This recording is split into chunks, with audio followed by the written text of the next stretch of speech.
नमस्कार दोस्तों, आज हम बात करेंगे सपोर्ट और रेसिस्टेंस के विषय में। सपोर्ट और रेसिस्टेंस टेक्निकल एनालिसिस के लिए उपयोग में आने वाले महत्वपूर्ण की लेवल्स हैं। दोस्तों, सपोर्ट और रेसिस्टेंस यह ऐसे की लेवल्स हैं जिनके विषय में हर ट्रेडर और निवेशक को जानकारी होना बहुत ही जरूरी है, जिसकी मदद से हम बाजार का झुकाव पहचान कर हम ट्रेडिंग कर सकते हैं। सपोर्ट और रेसिस्टेंस मुख्य रूप से बाजार में आने वाली सप्लाई और डिमांड पर आधारित टेक्निकल हैं। जब बाजार में माल की सप्लाई ज्यादा होती है तब शेयर या कमोडिटी की कीमत घट जाती है, तब मंदी का माहौल तैयार होता है। इसके विपरीत जब बाजार में माल की डिमांड ज्यादा होती है तब शेयर या कमोडिटी की कीमत बढ़ जाती है, तब तेजी का माहौल तैयार होता है। तो चलिए दोस्तों, ज्यादा समय न लेते हुए अब हम सपोर्ट और रेसिस्टेंस को विस्तार से समझते हैं। दोस्तों, सपोर्ट और रेसिस्टेंस दो प्रकार के होते हैं, हॉरिजॉन्टल सपोर्ट और रेसिस्टेंस और ट्रेंडिंग सपोर्ट और रेसिस्टेंस। पहले हम हॉरिजॉन्टल सपोर्ट और रेसिस्टेंस को समझते हैं। पहले हम समझेंगे हॉरिजॉन्टल सपोर्ट को। दोस्तों, चार्ट में हम देखते हैं कि प्राइस नीचे जाते हुए किसी एक लेवल पर आकर रुक जाता है और वहां पर सपोर्ट लेकर वापस से ऊपर जाने लगता है। इस पहले सपोर्ट को माइनर सपोर्ट कहते हैं। इसके कुछ समय बाद प्राइस वापस से लौटकर आता है और उसी लेवल पर या उसके आसपास फिर से सपोर्ट बनाता है और फिर से घूमकर ऊपर चला जाता है। इस दूसरे सपोर्ट को स्ट्रॉन्ग सपोर्ट कहते हैं। इसके बाद अगर तीसरी बार प्राइस फिर से घूमकर उसी लेवल पर आकर सपोर्ट बनाता है तो इसे हम मेजर सपोर्ट कहते हैं। यह तीसरा सपोर्ट बहुत ही ज्यादा मजबूत होता है। दोस्तों, यहाँ पर ऐसा कोई जरूरी नहीं है कि एक साथ 3 सपोर्ट ही बन सकते हैं। कभी कभी 3 से ज्यादा सपोर्ट भी एक साथ बन सकते हैं। यहाँ पर प्राइस हमें यह संकेत दे रहा है कि बाजार में सप्लाई की तुलना में डिमांड अधिक है, इसलिए प्राइस सपोर्ट के नीचे जाने में लगातार नाकाम हो रहा है। यह तेजी की निशानी है। अब हम समझते हैं हॉरिजॉन्टल रेसिस्टेंस को। दोस्तों, चार्ट में हम देखते हैं कि प्राइस ऊपर जाते हुए किसी एक लेवल पर जाकर रुक जाता है और वहां पर रेसिस्टेंस लेकर वापस नीचे की ओर आने लगता है। इस पहले रेसिस्टेंस को माइनर रेसिस्टेंस कहते हैं। इसके कुछ समय बाद प्राइस वापस से लौटकर आता है और उसी लेवल पर या उसके आसपास फिर से रेसिस्टेंस बनाता है और फिर से घूमकर नीचे चला जाता है। इस दूसरे रेसिस्टेंस को स्ट्रॉन्ग रेसिस्टेंस कहते हैं। इसके बाद अगर तीसरी बार प्राइस फिर से घूमकर उसी लेवल पर आकर रेसिस्टेंस बनाता है तो इसे हम मेजर रेसिस्टेंस कहते हैं। यह तीसरा रेसिस्टेंस बहुत ही ज्यादा मजबूत होता है। दोस्तों, यहाँ पर ऐसा कोई जरूरी नहीं है कि एक साथ 3 रेसिस्टेंस ही बने। कभी कभी 3 से ज्यादा रेसिस्टेंस भी एक साथ बन सकते हैं। यहाँ पर प्राइस हमें यह संकेत दे रहा है कि बाजार में डिमांड की तुलना में सप्लाई अधिक है, इसलिए प्राइस रेसिस्टेंस के ऊपर जाने में लगातार नाकाम हो रहा है। यह मंदी की निशानी है। दोस्तों, जब आप हॉरिजॉन्टल सपोर्ट और रेसिस्टेंस को चार्ट में देखते हैं तब आपको एक बात का ध्यान रखना बहुत जरूरी है कि जब चार्ट में सपोर्ट और रेसिस्टेंस बनते हैं तब 2 सपोर्ट के बीच में कम से कम 7 या 8 कैंडल की गैप होना चाहिए। इसी प्रकार 2 रेसिस्टेंस के बीच में भी कम से कम 7 या 8 कैंडल की गैप होना चाहिए। और अगर 2 सपोर्ट या रेसिस्टेंस के बीच में 7 या 8 कैंडल की गैप नहीं है तो हम उसे 2 अलग अलग सपोर्ट और रेसिस्टेंस नहीं कह सकते हैं। या कुछ कैंडल्स लगातार एक लेवल्स पर सपोर्ट या रेसिस्टेंस बनाती हैं तो भी हम उसे सपोर्ट और रेसिस्टेंस नहीं कह सकते हैं। सपोर्ट और रेसिस्टेंस के बीच में क्लियर 7 या 8 कैंडल की गैप कम से कम होना ही चाहिए। तो दोस्तों, चलिए अब हम ट्रेंडिंग सपोर्ट और रेसिस्टेंस को समझ लेते हैं। पहले हम समझते हैं ट्रेंडिंग सपोर्ट को। दोस्तों, चार्ट में हम देखते हैं कि बाजार अप ट्रेंड में चलना शुरू हुआ है और अप ट्रेंड में चलते चलते चार्ट में पहला सपोर्ट बनता है और उसके बाद बाजार ऊपर चला जाता है। इसके बाद चार्ट में दूसरा सपोर्ट बनता है, लेकिन यह सपोर्ट पहले सपोर्ट की तुलना में ऊपर की ओर होता है। अब जबकि 2 सपोर्ट तैयार हो चुके हैं तो अगर आप पहले और दूसरे सपोर्ट के लो को टच करते हुए एक ट्रेंड लाइन खींचेंगे तो जब भी तीसरा सपोर्ट बनेगा वह इस ट्रेंड लाइन को टच करेगा। इसकी संभावना बहुत ही मजबूत होती है। यह बुलिश कंटिन्यूएशन का संकेत है। अब हम समझते हैं ट्रेंडिंग रेसिस्टेंस को। दोस्तों, चार्ट में हम देखते हैं कि बाजार डाउन ट्रेंड में चलना शुरू हुआ है और डाउन ट्रेंड में चलते चलते चार्ट में पहला रेसिस्टेंस बनता है और उसके बाद बाजार नीचे की ओर चला जाता है। इसके बाद चार्ट में दूसरा रेसिस्टेंस बनता है, लेकिन यह रेसिस्टेंस पहले रेसिस्टेंस की तुलना में नीचे की ओर होता है। अब जबकि दो रेसिस्टेंस बन चुके हैं, तो अगर आप पहले और दूसरे रेसिस्टेंस के हाई को टच करते हुए एक ट्रेंड लाइन खींचेंगे, तो जब भी तीसरा रेसिस्टेंस बनेगा वह इस ट्रेंड लाइन को टच करेगा। इसकी संभावना बहुत ही मजबूत होती है। यह बेरिश कंटिन्यूएशन का संकेत है। तो चलिए अब हम समझते हैं सपोर्ट बिकम्स रेसिस्टेंस और रेसिस्टेंस बिकम सपोर्ट को। पहले हम समझते हैं सपोर्ट बिकम्स रेसिस्टेंस को। दोस्तों चार्ट में हम देखते हैं प्राइस एक सपोर्ट बनाता है और इसके बाद प्राइस उस सपोर्ट को तोड़कर नीचे चला जाता है और उसके बाद ठीक उसी लेवल पर रेसिस्टेंस बनाता है जहां पर सपोर्ट बनाया था। मतलब कि यहाँ पर सपोर्ट बन गया है रेसिस्टेंस। इस फॉर्मेशन के बनने के बाद हमें बाजार में बिकवाली करने का संकेत मिलता है। यह मजबूत मंदी का संकेत है। अब हम समझते हैं रेसिस्टेंस बिकम सपोर्ट। दोस्तों चार्ट में हम देखते हैं प्राइस एक रेसिस्टेंस बनाता है, इसके बाद प्राइस उस रेसिस्टेंस को तोड़कर ऊपर चला जाता है और उसके बाद ठीक उसी लेवल पर सपोर्ट बनाता है जहां पर रेसिस्टेंस बनाया था। मतलब कि यहाँ पर रेसिस्टेंस बन गया है सपोर्ट। इस फॉर्मेशन के बनने के बाद हमें बाजार में खरीदी करने का संकेत मिलता है। यह मजबूत तेजी का संकेत है। तो चलिए दोस्तों अब हम समझते हैं सपोर्ट और रेसिस्टेंस के ब्रेकआउट्स को। पहले हम हॉरिजॉन्टल सपोर्ट और रेसिस्टेंस के ब्रेकआउट को समझ लेते हैं। दोस्तों चार्ट में जब हॉरिजॉन्टल सपोर्ट बनता है तो चाहे वो एक साथ एक हो, दो हो या फिर तीन या फिर उससे ज्यादा हो, जब प्राइस हॉरिजॉन्टल सपोर्ट लाइन के नीचे जाकर क्लोजिंग दे दे तो इसे हम हॉरिजॉन्टल सपोर्ट का ब्रेकआउट कहते हैं। इसके बाद बाजार में मंदी की शुरुआत होती है। इसके विपरीत चार्ट में जब हॉरिजॉन्टल रेसिस्टेंस बनता है तो चाहे वो एक साथ एक हो, दो हो या फिर तीन हो या फिर उससे ज्यादा हो, जब प्राइस हॉरिजॉन्टल रेसिस्टेंस लाइन के ऊपर जाकर क्लोजिंग दे दे तो इसे हम हॉरिजॉन्टल रेसिस्टेंस का ब्रेकआउट कहते हैं। इसके बाद बाजार में तेजी की शुरुआत होती है। अब हम ट्रेंडिंग सपोर्ट और रेसिस्टेंस के ब्रेकआउट को समझ लेते हैं। दोस्तों चार्ट में जब ट्रेंडिंग सपोर्ट बनता है, इसके बाद जब तीसरा ट्रेंडिंग सपोर्ट ट्रेंड लाइन के नीचे क्लोजिंग दे दे तो इसे हम ट्रेंडिंग सपोर्ट का ब्रेकआउट कहते हैं। इसके बाद बाजार में मंदी की शुरुआत होती है। इसके विपरीत जब चार्ट में ट्रेंडिंग रेसिस्टेंस बनता है, इसके बाद जब तीसरा ट्रेंडिंग रेसिस्टेंस ट्रेंड लाइन के ऊपर क्लोजिंग दे दे तो इसे हम ट्रेंडिंग रेसिस्टेंस का ब्रेकआउट कहते हैं। इसके बाद बाजार में तेजी की शुरुआत होती है। दोस्तों सपोर्ट और रेसिस्टेंस के साथ टाइम फ्रेम का कोई महत्व नहीं है, क्योंकि यह हर एक टाइम फ्रेम में बनते हैं और हर टाइम फ्रेम में काम करते हैं। तो चलिए दोस्तों अब हम समझते हैं कि सपोर्ट और रेसिस्टेंस के साथ हम खरीदी और बिकवाली कैसे कर सकते हैं। उससे पहले मैं आपको यह बता दूं कि अगर आपने अभी तक रिस्क रिवार्ड रेशियो और स्टॉप लॉस थ्योरी का वीडियो नहीं देखा है तो आप इन दोनों वीडियो को देख लीजिए, क्योंकि सपोर्ट और रेसिस्टेंस के साथ खरीदी और बिकवाली करने में रिस्क रिवार्ड रेशियो और स्टॉप लॉस थ्योरी का महत्वपूर्ण उपयोग है।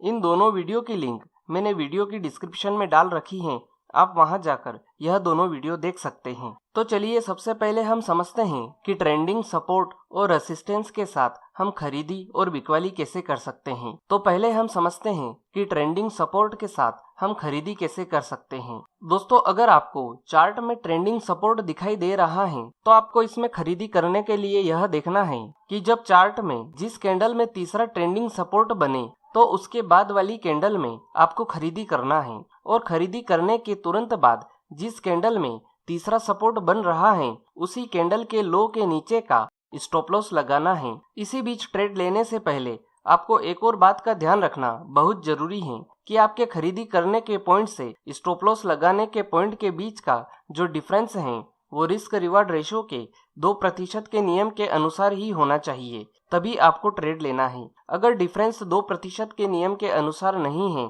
तो आपको यह ट्रेड नहीं लेना है। ट्रेड लेने के बाद आपको ट्रेलिंग स्टॉप लॉस का उपयोग करना है। इसके बाद आपको प्रॉफिट बुक करने के लिए आपको यह देखना है कि या तो आपका ट्रेलिंग स्टॉप लॉस हिट हो जाए तो आप उसे अपना प्रॉफिट बुक समझे, या फिर चार्ट में जब कोई नेगेटिव सिग्नल बन जाए तो आपको तुरंत प्रॉफिट बुक करना है। तो दोस्तों इस प्रकार से आप ट्रेंडिंग सपोर्ट के साथ खरीदी कर सकते हैं।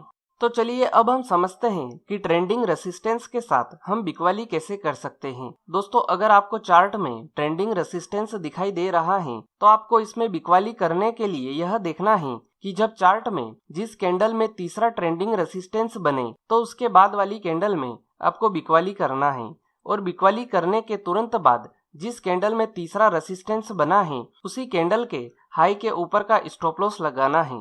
इसी बीच ट्रेड लेने से पहले आपको एक और बात का ध्यान रखना बहुत जरूरी है कि आपके बिकवाली करने के पॉइंट से स्टॉप लॉस लगाने के पॉइंट के बीच का जो डिफरेंस है वो रिस्क रिवार्ड रेशो के 2% के नियम के अनुसार ही होना चाहिए, तभी आपको यह ट्रेड लेना है। अगर डिफरेंस 2% के नियम के अनुसार नहीं है तो आपको यह ट्रेड नहीं लेना है। ट्रेड लेने के बाद आपको ट्रेलिंग स्टॉप लॉस का उपयोग करना है। इसके बाद आपको इसमें प्रॉफिट बुक करने के लिए यह देखना है कि या तो आपका ट्रेलिंग स्टॉप लॉस हिट हो जाए तो आप उसे अपना प्रॉफिट बुक समझे, या फिर चार्ट में जब तक कोई नेगेटिव सिग्नल न बन जाए तब तक आपको प्रॉफिट बुक नहीं करना है। जब आपको कोई नेगेटिव सिग्नल दिख जाए उसके बाद आपको तुरंत प्रॉफिट बुक करना है। तो दोस्तों, इस प्रकार से आप ट्रेंडिंग रेसिस्टेंस के साथ बिकवाली कर सकते हैं। तो चलिए दोस्तों, अब हम समझते हैं हॉरिजॉन्टल सपोर्ट और रेसिस्टेंस को। सबसे पहले हम समझते हैं कि हॉरिजॉन्टल सपोर्ट के साथ हम खरीदी कैसे कर सकते हैं। दोस्तों, अगर आप चार्ट में हॉरिजॉन्टल सपोर्ट देख रहे हैं तो आपको इसमें खरीदी करने के लिए यह देखना है कि जिस कैंडल में तीसरा हॉरिजॉन्टल सपोर्ट बने उसके बाद वाली कैंडल में हमें खरीदी करना है, और खरीदी करने के तुरंत बाद जिस कैंडल में तीसरा हॉरिजॉन्टल सपोर्ट बन रहा है उसके लो के नीचे का स्टॉप लॉस लगाना है। इसके बाद risk reward ratio, trailing stop loss और प्रॉफिट बुकिंग आपको ट्रेंडिंग सपोर्ट के हिसाब से ही करना है। तो इस प्रकार से हम हॉरिजॉन्टल सपोर्ट के साथ खरीदी कर सकते हैं। अब हम समझते हैं कि हॉरिजॉन्टल रेसिस्टेंस के साथ हम बिकवाली कैसे कर सकते हैं। दोस्तों, अगर आप चार्ट में हॉरिजॉन्टल रेसिस्टेंस देख रहे हैं तो आपको इसमें बिकवाली करने के लिए यह देखना है कि जिस कैंडल में तीसरा हॉरिजॉन्टल रेसिस्टेंस बन रहा है उसके बाद वाली कैंडल में हमें बिकवाली करना है, और बिकवाली करने के तुरंत बाद जिस कैंडल में हॉरिजॉन्टल रेसिस्टेंस बन रहा है उसके हाई के ऊपर का स्टॉप लॉस लगाना है। इसके बाद risk reward ratio, trailing stop loss और प्रॉफिट बुकिंग आपको ट्रेंडिंग रेसिस्टेंस के हिसाब से ही करना है। तो इस प्रकार से हम हॉरिजॉन्टल रेसिस्टेंस के साथ बिकवाली कर सकते हैं। तो चलिए दोस्तों, अब हम समझते हैं कि ट्रेंडिंग सपोर्ट और रेसिस्टेंस के ब्रेकआउट के साथ हम खरीदी और बिकवाली कैसे कर सकते हैं। पहले हम समझते हैं कि ट्रेंडिंग सपोर्ट के ब्रेकआउट के साथ हम बिकवाली कैसे कर सकते हैं। दोस्तों, अगर आप चार्ट में ट्रेंडिंग सपोर्ट का ब्रेकआउट देख रहे हैं तो आपको इसमें बिकवाली करने के लिए यह देखना है कि जिस कैंडल में ट्रेंडिंग सपोर्ट का ब्रेकआउट हो रहा है उसके बाद वाली कैंडल में हमें बिकवाली करना है, और बिकवाली करने के तुरंत बाद जिस कैंडल में ट्रेंडिंग सपोर्ट का ब्रेकआउट हो रहा है उसी कैंडल के हाई के ऊपर का स्टॉप लॉस लगाना है।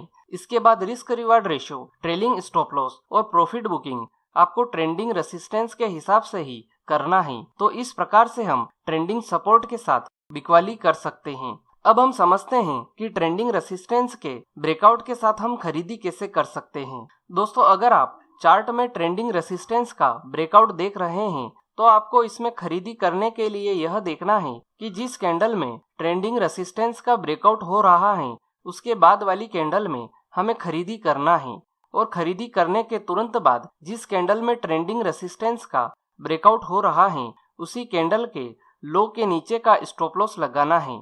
इसके बाद risk reward ratio, trailing stop loss और प्रॉफिट बुकिंग आपको ट्रेंडिंग सपोर्ट के हिसाब से ही करना है।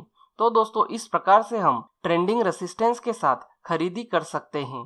तो चलिए दोस्तों, अब हम समझते हैं कि हॉरिजॉन्टल सपोर्ट और रेसिस्टेंस के ब्रेकआउट के साथ हम खरीदी और बिकवाली कैसे कर सकते हैं। पहले हम समझते हैं कि हॉरिजॉन्टल सपोर्ट के ब्रेकआउट के साथ हम बिकवाली कैसे कर सकते हैं। दोस्तों, अगर आप चार्ट में हॉरिजॉन्टल सपोर्ट का ब्रेकआउट देख रहे हैं तो आपको इसमें बिकवाली करने के लिए यह देखना है कि जिस कैंडल में हॉरिजॉन्टल सपोर्ट का ब्रेकआउट हो रहा है उसके बाद वाली कैंडल में हमें बिकवाली करना है, और बिकवाली करने के तुरंत बाद जिस कैंडल में हॉरिजॉन्टल सपोर्ट का ब्रेकआउट हो रहा है उसी कैंडल के हाई के ऊपर का स्टॉप लॉस लगाना है। इसके बाद risk reward ratio, trailing stop loss और प्रॉफिट बुकिंग आपको ट्रेंडिंग रेसिस्टेंस के हिसाब से ही करना है। तो इस प्रकार से हम हॉरिजॉन्टल सपोर्ट के साथ बिकवाली कर सकते हैं। अब हम समझते हैं कि हॉरिजॉन्टल रेसिस्टेंस के ब्रेकआउट के साथ हम खरीदी कैसे कर सकते हैं। दोस्तों, अगर आप चार्ट में हॉरिजॉन्टल रेसिस्टेंस का ब्रेकआउट देख रहे हैं तो आपको इसमें खरीदी करने के लिए यह देखना है कि जिस कैंडल में हॉरिजॉन्टल रेसिस्टेंस का ब्रेकआउट हो रहा है उसके बाद वाली कैंडल में हमें खरीदी करना है, और खरीदी करने के तुरंत बाद जिस कैंडल में हॉरिजॉन्टल रेसिस्टेंस का ब्रेकआउट हो रहा है उसी कैंडल के लो के नीचे का स्टॉप लॉस लगाना है। इसके बाद risk reward ratio, trailing stop loss और प्रॉफिट बुकिंग आपको ट्रेंडिंग सपोर्ट के हिसाब से ही करना है। तो दोस्तों, इस प्रकार से हम हॉरिजॉन्टल रेसिस्टेंस के साथ खरीदी कर सकते हैं। तो चलिए दोस्तों, अब हम समझते हैं कि रेसिस्टेंस बिकम्स सपोर्ट और सपोर्ट बिकम्स रेसिस्टेंस के साथ हम खरीदी और बिकवाली कैसे कर सकते हैं। सबसे पहले हम समझते हैं कि रेसिस्टेंस बिकम्स सपोर्ट के साथ हम खरीदी कैसे कर सकते हैं। दोस्तों, चार्ट में हम देखते हैं कि हमें रेसिस्टेंस बिकम्स सपोर्ट का फॉर्मेशन दिखाई दे रहा है।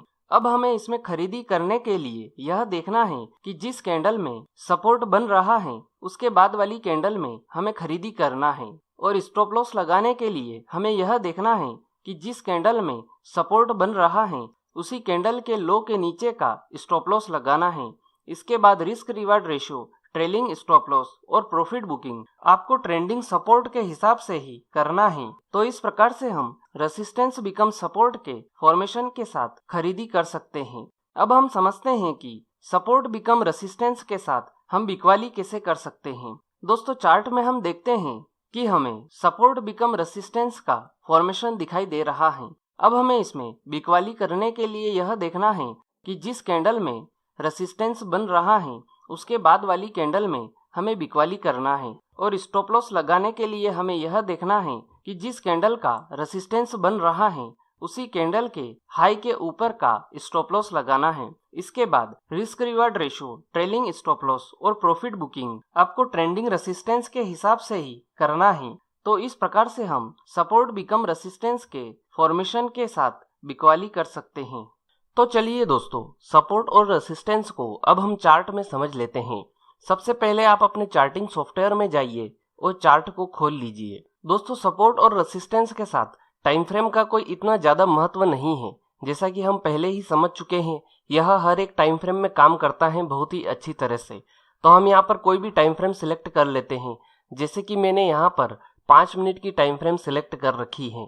तो सबसे पहले हम एक उदाहरण लेते हैं ट्रेंडिंग सपोर्ट का। तो मैं यहाँ पर चार्ट में एक ट्रेंड लाइन ड्रॉ करता हूँ। जैसा कि आप चार्ट में देख सकते हैं, मैंने 2 सपोर्ट को लेकर एक ट्रेंड लाइन ड्रॉ करी है, और इसी ट्रेंड लाइन पर तीसरा सपोर्ट टच हो रहा है। अब हमें इसमें खरीदी करने के लिए यह देखना है कि जो कैंडल तीसरा सपोर्ट बना रही है उसके बाद वाली कैंडल में हमें खरीदी करना है। मतलब कि यहाँ पर ये वाली कैंडल तीसरा सपोर्ट बना रही है, मतलब कि हमें इस कैंडल में खरीदारी करना है, और खरीदारी करने के तुरंत बाद जिस कैंडल में तीसरा सपोर्ट बन रहा है उस कैंडल के लो के नीचे का स्टॉप लॉस लगाना है। मतलब कि हमें इस कैंडल के लो के नीचे का स्टॉप लॉस लगाना है। इसी बीच आपको रिस्क रिवार्ड रेशो के 2% के नियम का भी ध्यान रखना है। मतलब कि आपके खरीदी करने के पॉइंट से स्टॉप लॉस लगाने के पॉइंट के बीच का जो डिफरेंस है वो रिस्क रिवार्ड रेशो के 2% के नियम के अनुसार ही होना चाहिए। इसके बाद आपको ट्रेलिंग स्टॉप लॉस का उपयोग करना है। अब प्रॉफिट बुक करने के लिए आपको यह देखना है कि जब चार्ट में कोई नेगेटिव सिग्नल बन जाए तो उसके बाद आपको तुरंत प्रॉफिट बुक करना है। तो आप यहाँ पर देखिए कि आपको एक शूटिंग स्टार नजर आ रहा है। तो यह हमारे लिए एक नेगेटिव सिग्नल है जो कि हमें कंफर्मेशन भी दे रहा है कि अब यहाँ से मंदी का ट्रेंड शुरू होने वाला है। तो हमें इस वाली कैंडल में प्रॉफिट बुक करना है। तो दोस्तों, इस प्रकार से हम ट्रेंडिंग सपोर्ट के साथ खरीदारी कर सकते हैं। तो चलिए दोस्तों, हम एक और उदाहरण देखते हैं कि ट्रेंडिंग रेसिस्टेंस के ब्रेकआउट के साथ हम खरीदारी कैसे कर सकते हैं। तो मैं यहाँ पर 2 रेसिस्टेंस को मिलाकर एक ट्रेंड लाइन खींच लेता हूँ। तो हमारा पहला रेसिस्टेंस हो गया ये वाला, और दूसरा रेसिस्टेंस हो गया ये वाला। अब हमें इसमें खरीदारी करने के लिए यह देखना है कि जब कोई कैंडल ट्रेंडिंग रेसिस्टेंस कैंडल को ब्रेकआउट कर दे उसके बाद वाली कैंडल में हमें खरीदारी करना है। तो आप यहाँ पर देखिए कि इस वाली कैंडल ने ट्रेंड लाइन को ब्रेकआउट किया है, लेकिन इसके बाद वाली कैंडल फिर से ट्रेंड लाइन के नीचे आ गई है। तो इसका मतलब ये है कि ये हमारे टेक्निकल का एक फेल्यूर है। अब आप इसके कुछ समय बाद देखेंगे कि एक और कैंडल ने ट्रेंड लाइन के ऊपर क्लोजिंग दी है, तो हमें इसके बाद वाली कैंडल यानी कि इस कैंडल में खरीदारी करना है। और खरीदारी करने के तुरंत बाद जिस कैंडल ने ट्रेंड लाइन को ब्रेकआउट किया है उसके लो के नीचे का स्टॉप लॉस लगाना है। मतलब कि इस वाली कैंडल के लो के नीचे का स्टॉप लॉस लगाना है। इसी बीच आपको रिस्क रिवार्ड रेशो के 2% के नियम का भी ध्यान रखना है। मतलब कि आपके खरीदारी करने के पॉइंट से स्टॉप लॉस लगाने के पॉइंट के बीच का जो डिफरेंस है वो रिस्क रिवार्ड रेशो के 2% के नियम के अनुसार ही होना चाहिए। इसके बाद आपको ट्रेलिंग स्टॉप लॉस का भी उपयोग करना है। अब हमें इसमें प्रॉफिट बुकिंग के लिए यह देखना है कि या तो कोई नेगेटिव सिग्नल बन जाए या फिर हमारा ट्रेलिंग स्टॉप लॉस हिट हो जाए। तो आप यहाँ पर देखिए कि इस वाली कैंडल में हमारा ट्रेलिंग स्टॉप लॉस हिट हो रहा है। इसका मतलब ये है कि हमारा प्रॉफिट बुक इस वाली कैंडल में हो चुका है। तो दोस्तों इस प्रकार से हम ट्रेंडिंग रेसिस्टेंस के ब्रेकआउट के साथ खरीदारी कर सकते हैं। तो दोस्तों यह थी सपोर्ट और रेसिस्टेंस के विषय में संपूर्ण जानकारी। उम्मीद है आपको यह जानकारी पसंद आई होगी। अगर वीडियो से जुड़ा